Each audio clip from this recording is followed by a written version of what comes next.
midday in Cambe, Northwest region, and same time in Douala, Littoral region. Ladies and gentlemen, you're welcome to the Bilingual News. La fleur signée, bon après-midi. Bon après-midi, Glory Mala. Madame, Monsieur, bon après-midi. C'est un plaisir de vous retrouver dans le cadre de la 3e édition du journal bilingue sur Équinoxe Télévision. En ouverture, la ville de Tchan est encore sous le choc après la disparition tragique de Hector Fakeng. Le jeune de 18 ans a perdu la vie dans des circonstances troubles. Il aurait eu un malaise quelques heures après avoir consommé un repas à base d'œufs. Les détails avec Leclerc Zaken et Robert Kelly. Voici le reste du repas consommé par Hector. Il était en pleine forme quelques heures plus tôt. Les témoins l'ont vu travailler à la ferme le soir. De retour à la maison, il frit des œufs avec son frère pour dîner. 10 minutes plus tard, tout bascule. Son frère, encore sous le choc, raconte les derniers instants. Quand nous sommes rentrés de classe, Hector a décidé qu'on devait frire les œufs pour manger et dormir. J'ai donc accepté. On a pris 3 œufs et les condiments dans la cuisine. Tout était bien, tout normal. Il a dit que non, il va d'abord faire sa part les œufs. Il va aller dedans commencer ses exercices parce qu'il devait dormir tôt. J'ai dit d'accord. Il a fait pour lui, il est entré. J'ai fait pour moi et je suis aussi monté. Pendant que je mangeais pour moi, il est sorti là, il m'a regardé. Pendant qu'il mangeait, il est encore entré. J'avais presque fini, il est venu avec les beignets. Il m'a donné, j'ai aussi mangé. J'ai fini, j'allais prendre mes cahiers pour commencer à faire mes exercices. Il sort, il me regarde, on fait les blagues, on rit. Ensuite, il entre dans la chambre. Pas plus de 10 minutes après, mon stylo bleu était fini. Il devait aller à la chambre récupérer l'autre. J'arrive dans la chambre et constate qu'il avait déjà vomi, il avait convulsé, les yeux étaient devenus rouges. Il avait fait essai sur lui. Alertés, les voisins se mobilisent pour l'évacuer à l'hôpital régional annexe de Tchan. J'étais déjà couché. Les enfants sont venus frapper à ma porte. Maman, sors vite, sors vite. Je dis c'est quoi? On dit Hector est gravement malade. Viens, on l'amène à l'hôpital. Nous l'avons amené à l'hôpital. Il était inconscient. Hector décède à l'hôpital. Le médecin évoque une piste sérieuse, l'intoxication. Nous avons rapidement posé le diagnostic d'une intoxication alimentaire probable ou alors la consommation, n'est-ce pas, d'un produit qu'il faille encore déterminer. Mais c'est le tableau, n'est-ce pas, d'une intoxication probablement aux organophosphorés qu'il faille investiguer. Nous avons pris en charge le patient jusqu'autour de 4 heures le matin. Le patient revenait progressivement. À 6 heures, il était déjà en mesure d'échanger avec nous. Nous lui avons posé plusieurs questions. Où est-ce que tu es allé? Il nous a répondu, il était aux répétitions pour ses préparations de concours puisqu'il vient d'avoir le bac et qu'il était directement rentré à la maison après... Il décède 4 heures après son admission en réanimation. Dans le quartier photo, c'est l'incompréhension pour tous. Hector était un garçon travailleur et discret. C'est vraiment difficile, vraiment difficile. Plein de vigueur, plein de vie, plein de force, vraiment. Il venait de recevoir son baccalauréat D avec mention bien. Le corps a été déposé à la morgue de Penka-Michel sur ordre de son père, résident en Hérault, qui veut comprendre et savoir sur les causes du décès de son unique fils. Dans la page santé de ce journal, avec plus de 1100 cas et 31 décès, le choléra continue de progresser dans la région de l'extrême nord du Cameroun. 8 districts de santé sont désormais touchés et un 9e est placé sous surveillance. Face à la situation, les communautés se mobilisent pour tenter de freiner la propagation de l'épidémie. Le point avec Amadou Daïrou, Kemazou Matido Somba et Gladys Sidier Bambadia. La situation épidémiologique est de plus en plus préoccupante dans l'extrême nord. 1119 cas de choléra ont déjà été notifiés depuis la confirmation de l'épidémie le 29 juin 2026. Le bilan fait état de 31 décès, soit un taux de létalité de 2,77% et 114 patients sont actuellement sous traitement, selon des statistiques révélé par la délégation régionale de la santé publique pour l'extrême nord. L'épidémie est confirmée dans 8 districts de santé: Mada, Makari, Kousseri, Fotokol, Kolofata, Mora 1 et Mokolo. À cette liste s'ajoute Mora 3, où des cas suspects ont été signalés. Le district est donc désormais placé sous haute surveillance. Sur le terrain, 32 aires de santé ont déjà enregistré des cas. Face à cette progression, la riposte se déploie davantage au sein des communautés. Personnels et agents de santé communautaire du district de Kolofata ont ainsi été briefés sur la surveillance du choléra et la prise en charge des malades, avec l'appui de Médecins sans frontières. Eau potable, lavage régulier des mains à l'eau et au savon, bonne cuisson et manipulation des aliments sont parmi les principales mesures recommandées.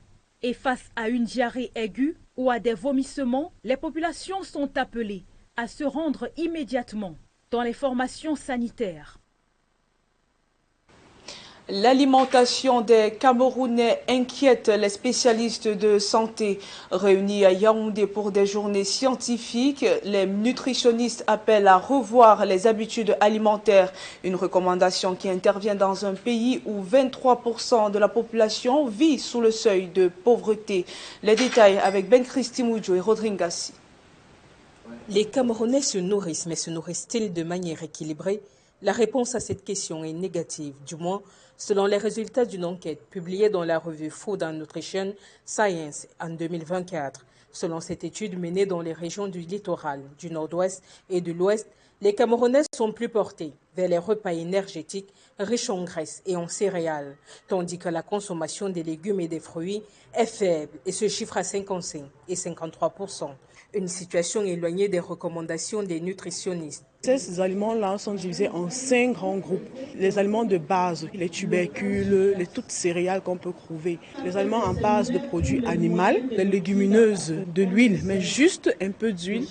Et nous avons aussi des fruits et des légumes qui vont protéger notre corps. Pourtant, cet équilibre se veut essentiel pour la santé. Si tu manges bien, tu seras en bonne santé parce que une personne qui est mal nourrie a une immunodéficience. Ça s'appelle nutritionnellement acquise et qui lui l'empêche d'être en bonne santé et de produire.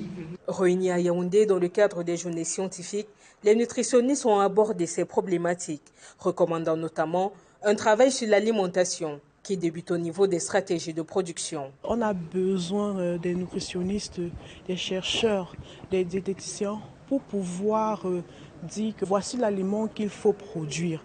Parce que cet aliment-ci peut apporter des nutriments, peut apporter de l'énergie, peut apporter des protéines à telle population vulnérable. Au Cameroun, la qualité de l'alimentation est tributaire du niveau de vie. Selon les données du Programme alimentaire mondial, PAM, 23% de la population vit en deçà du seuil de pauvreté. Par ailleurs, 4,5 millions de personnes sont en insécurité alimentaire, selon l'Institut national de la statistique. Et dans le reste de l'actualité, à Limbé, dans le département du Fako, les maires ont célébré la journée africaine de la décentralisation par une évaluation du fonctionnement des communes.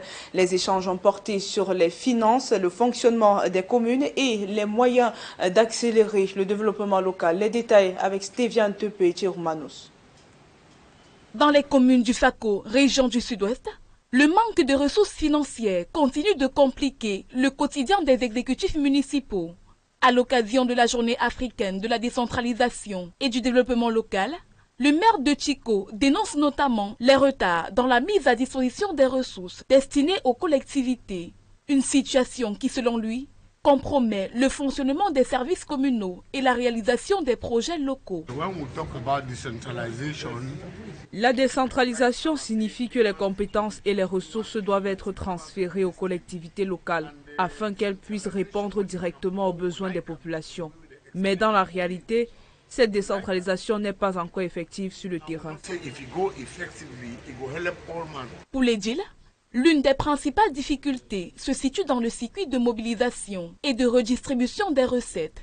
Les communes collectent certaines taxes, mais doivent ensuite attendre la rétrocession de leur quote-part.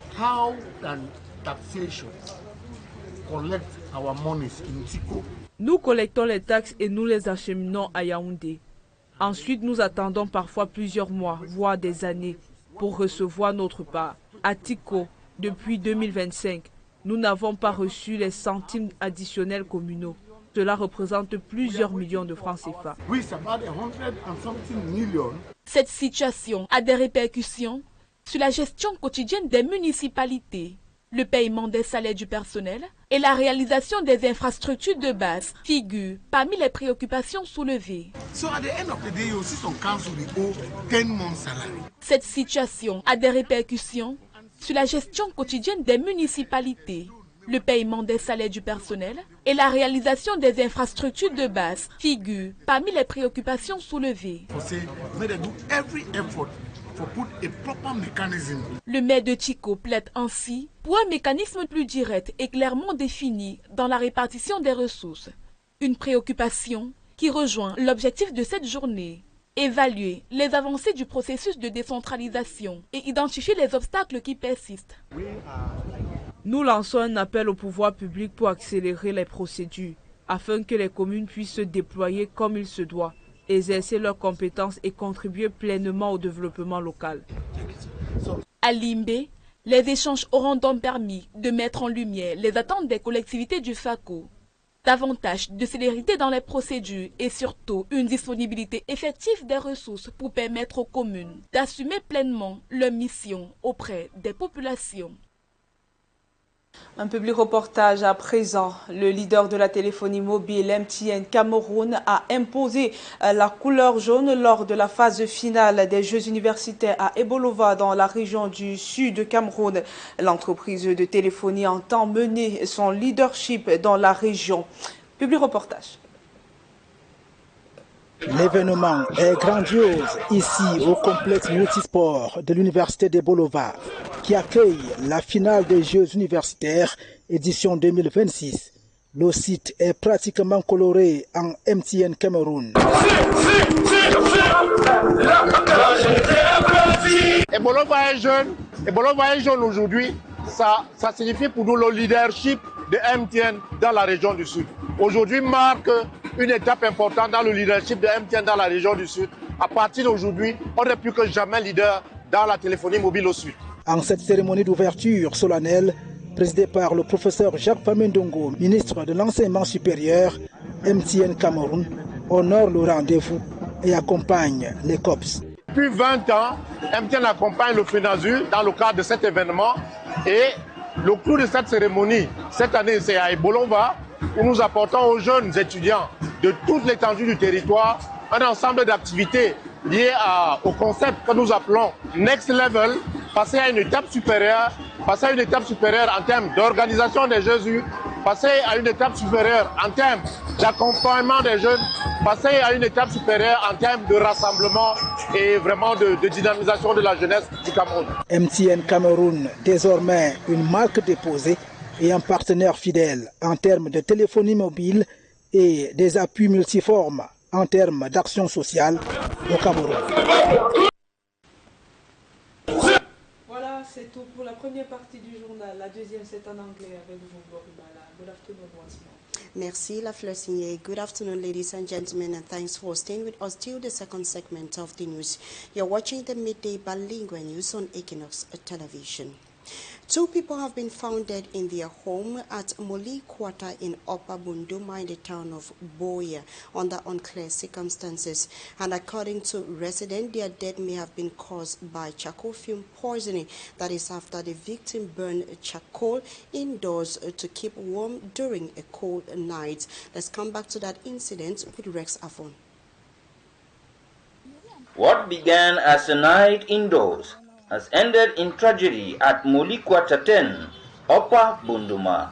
The bodies of 2 persons have been discovered inside this house, raising concerns over what may have caused their deaths. One of the deceased is a man identified by residents as Su, said to be in his early 30s, the son of the owner of the house. The second victim is a woman identified as Jemanza Fanui Fortunate. Residents say she is not known in the neighborhood and had reportedly arrived at the house with Sue on Sunday night. With temperatures dropping and the night reportedly very cold, the two are said to have resorted to burning charcoal inside this charcoal pot in an attempt to keep warm. They have to sleep only here, population come from my door, they will knock and call. Some residents suspect that the fumes from the charcoal plus the airtight nature of the room at the time may have caused their deaths, but this has not yet been officially confirmed.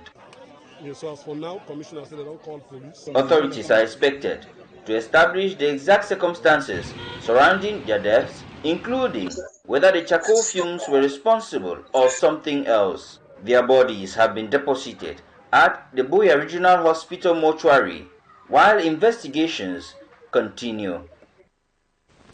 A distressed businessman is counting his losses of more than 600 million francs CFA after fire destroyed his commercial shop at Août.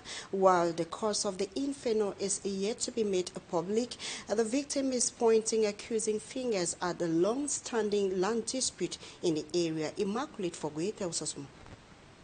Charred boots, helmets, and piles of burnt work equipment now fill what was once a thriving shop in Août. A Friday night fire has destroyed the entire content, with the owner estimating his losses at more than 600 million francs CFA.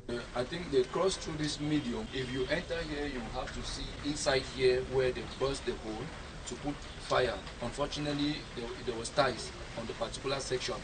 Then still inside here, in the other room, you will see the ladder that they had to climb through the ladder, then end the fire right up because in the warehouse we had 3 sections. The owner says thieves had previously broken into the property and made away with goods worth about 30 million francs CFA. 2 weeks ago, we came, since we are also waiting for another container, we came to try to arrange the warehouse. We discovered that through the back from the apartment where they used the same method to remove my neighbor, thieves came through that apartment, burst our warehouse from the 3rd floor, removed things. The incident comes amid a long-standing dispute over the ownership of the land. One occupant, who was reportedly arrested and detained after he refused to leave the premises, explains. For more than 16 years. One evening, I was going back home. My employer called me that there are police here, that they want to arrest her. After then, I asked my landlord what to do. He told me to go and open my shop, that there's a problem there, but it doesn't concern us. After 3 days, they come and arrest me. According to the landlady, she had entrusted her husband's friend, Ndobu Fankwa Daniel, with helping her process the land title. We had agreed that he will receive 15% once the land title was obtained. But to my greatest surprise, I later discovered that he had put his name on the title. He went to the 4th police station and brought the police to chase everyone out of here after filing the fake documents at the court. When my husband discovered this, he fought back. We have been in dispute with him for 14 years. We have never experienced any theft here. I am convinced that he orchestrated this act. This is my home, and he has no right to chase anyone away from here. Attempts to get Ndobu Fankwa Daniel's side of the story were unsuccessful, as he declined to comment when contacted on phone. The matter has been reported to the police, and they are now expecting that an investigation will shed light on the cause of the inferno.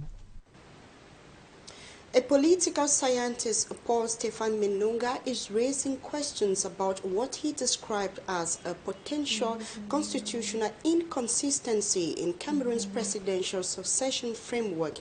In a letter addressed to the president of the Constitutional Council, Menunga draws attention to the relationship between provisions governing the vice presidency and those governing a vacancy in the presidency. Babila Jonathan tells us more.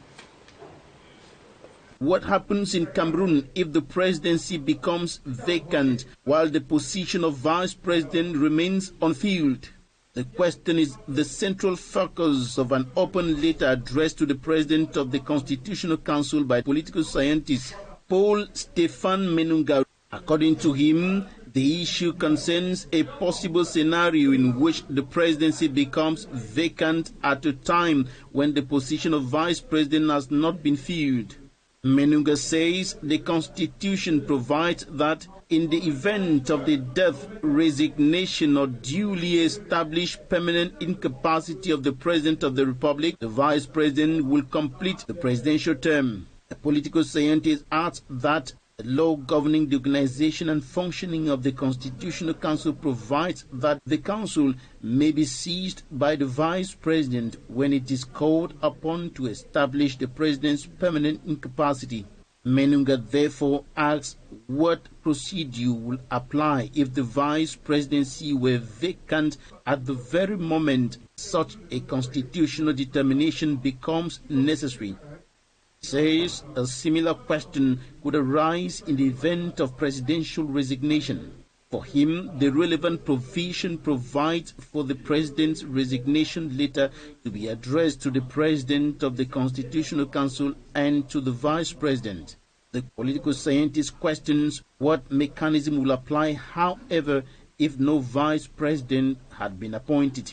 Menunga stresses that his intervention should not be understood as a challenge to the validity of the constitutional and legislative texts already adopted and promulgated. Rather, he describes his move as a contribution aimed at drawing attention to what he considers a political possible gap or ambiguity in the practical application of those provisions.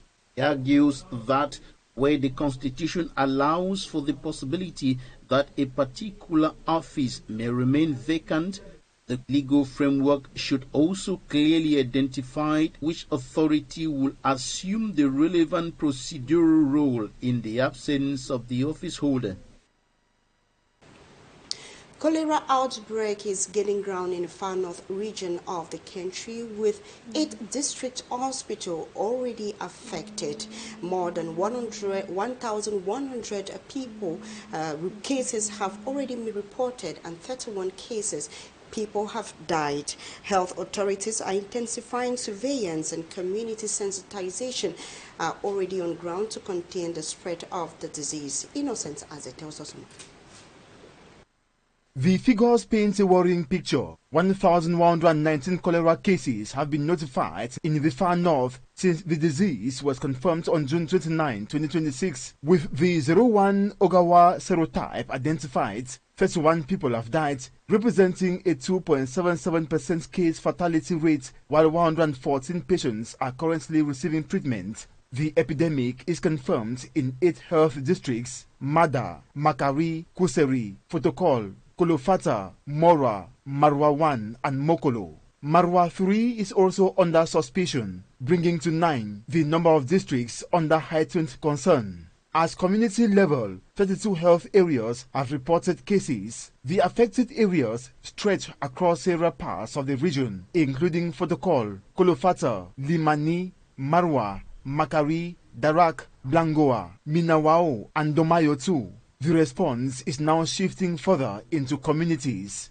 On August 6, health personnel and community health workers in the Kolofata Health District were briefed on cholera surveillance and case management with support from Doctors Without Borders. From August 7, cholera prevention messages have also been incorporated into the 3rd round of the seasonal malaria tumor prevention campaign. The objective is to reach families where prevention begins in homes and communities. Residents are being urged to drink safe water, wash their hands regularly with soap, properly cook and handle food, and seek medical attention immediately in case of acute watery diarrhea or vomiting. With 31 lives already lost and the transmission reported across 32 health areas, the far north is racing against time to prevent this outbreak from claiming more victims.